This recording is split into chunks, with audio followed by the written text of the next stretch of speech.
이마트나 쿠팡이 삼성보다 우수한 기술력을 갖추고 세계 IT 시장을 지배하고 있다면 어떨까요? 쿠팡이 로켓 배송이 아니라 진짜 인공위성을 쏘아올리고 이마트와 쿠팡의 서버가 다운되면 전 세계에 대혼란이 찾아온다. 천조국, 미국에서는 일어나고 있는 현실입니다. 서점으로 시작한 아마존이 IT를 지배하고 있습니다.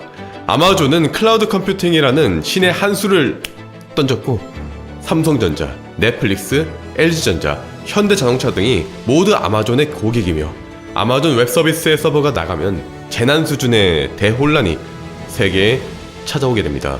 대체 아마존은 어떻게 서점에서 없어지면 안 되는 IT 최강자의 자리까지 성장했을까요? 오늘은 세계 최강의 온라인 쇼핑몰이자 클라우드 서비스 압도적인 세계 1위 아마존의 이야기입니다.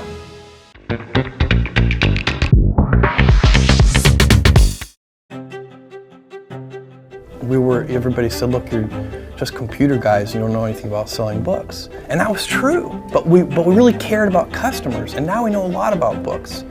And when we first started selling music, people said the same thing. But we hired the right people, so we don't do this in a vacuum. We go out and hire the best industry experts in each of these categories. That's the same with toys and electronics. So, we take this very seriously. We take the commitment to the customer very seriously. And we're not about to release something or announce something before it's ready. 지금은 인터넷으로 물건을 사는 게 당연하지만 90년대까지만 해도 그렇지는 않았어요.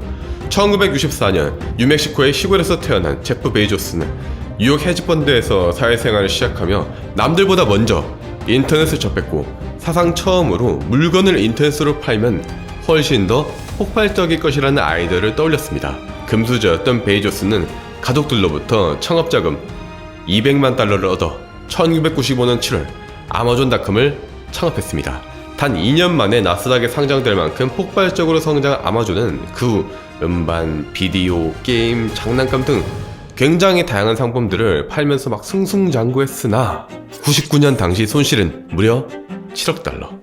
베이조스는 2001년에 말 직원 1,300명을 해고하였습니다.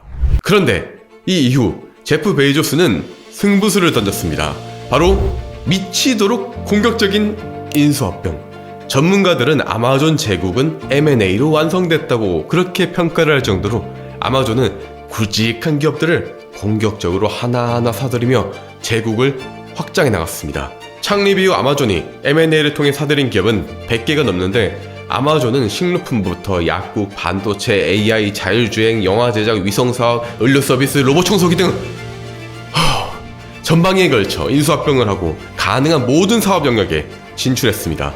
한국인들은 특히 잘 알고 있는 트위치도 아마존이 인수한 회사예요. 아마존은 2023년에만 무려 30조 원을 인수합병에 사용했는데요.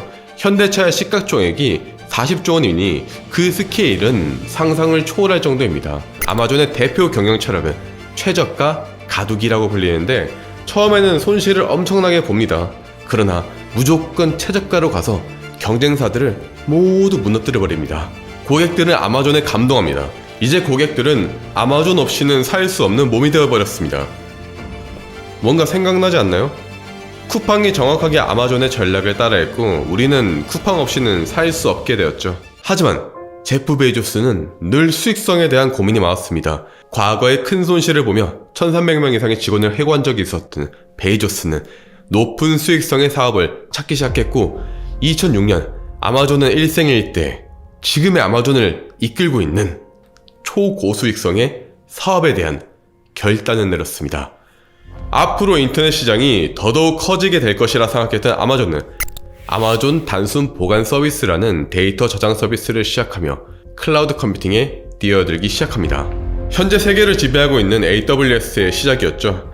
2014년 데이터 마이그레이션 업체 아미아토, 2015년 소프트웨어 업체 클러스터크, 2016년엔 클라우드 컴퓨팅 업체 나이스 등 쉬지 않고 관련 업체들을 계속 M&A를 했고 AWS의 시장 점유율은 현재 32%로 압도적인 세계 1위입니다.